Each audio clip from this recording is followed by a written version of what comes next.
All right, let's talk about Ed Sheeran's Perfect. I mean, we've all heard it, right? It's easily one of the biggest love songs out there. But have you ever really stopped and thought about why it hits so hard? Today we're going to pull it apart, not just as a piece of music, but as a masterclass in storytelling. So this is the big question, isn't it? How does he do it? How do you pack an entire lifetime of feeling, the past, the present, and the future, into just a few verses and a chorus? Well, it turns out it's an incredibly smart piece of narrative craft. Let's get into it.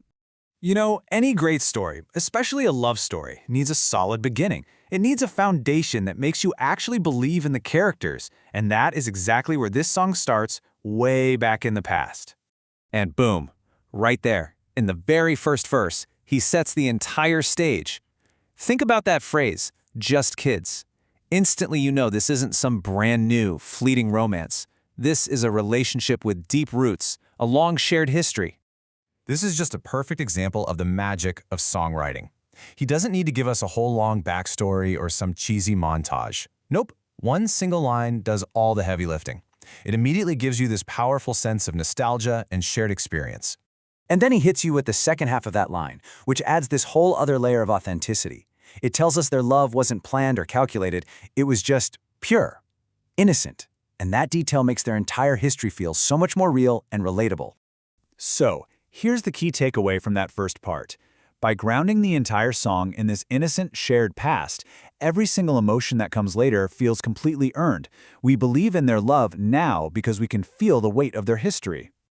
Okay, so after setting up that incredible foundation in the past, the song does something really clever. It doesn't just wander aimlessly. It zooms in, laser-focused on one single, powerful, and really intimate moment in the present. This right here is the story's emotional anchor. And this is the technique he's using. He creates what we can call the perfect moment. It's that one specific instant where everything, all that history they share and all the promise of what's to come, it all crystallizes into a single point in time. And there it is. It's not some big public announcement of love. It's the exact opposite. It's quiet. It's private. It's this deeply personal exchange. The detail about her thinking she looks like a mess, I mean, who can't relate to that? It makes the whole scene feel so grounded and so real. This is the absolute heart of the song. The entire story pivots on this one little whisper. It's the payoff for them being just kids, for knowing each other so well that he can see her true beauty, even when she can't. And of course, it leads us right to The title of the song. And see, it's not just a nice compliment, it's a declaration. Because of their shared history, when he says the word perfect, it carries so much more weight. It's a perfection that's been earned through years and years of love. So we've got the past, we've got the present, but a truly complete love story needs a future, right? So the final act of this song takes that single perfect moment and just brilliantly expands it into a real concrete vision for their entire life together.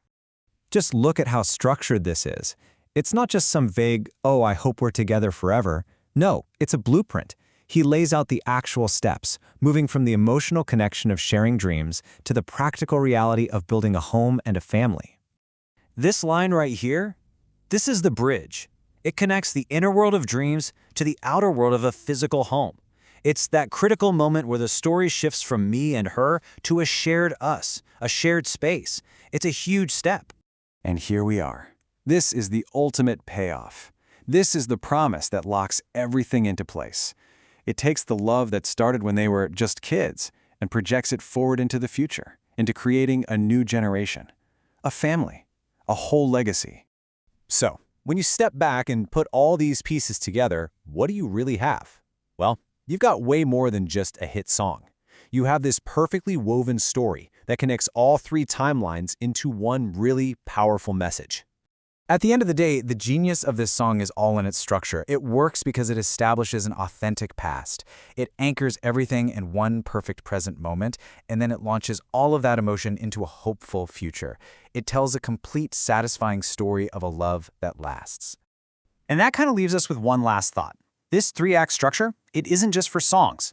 We all have stories that are built on a past, defined by a present, and aim toward a future.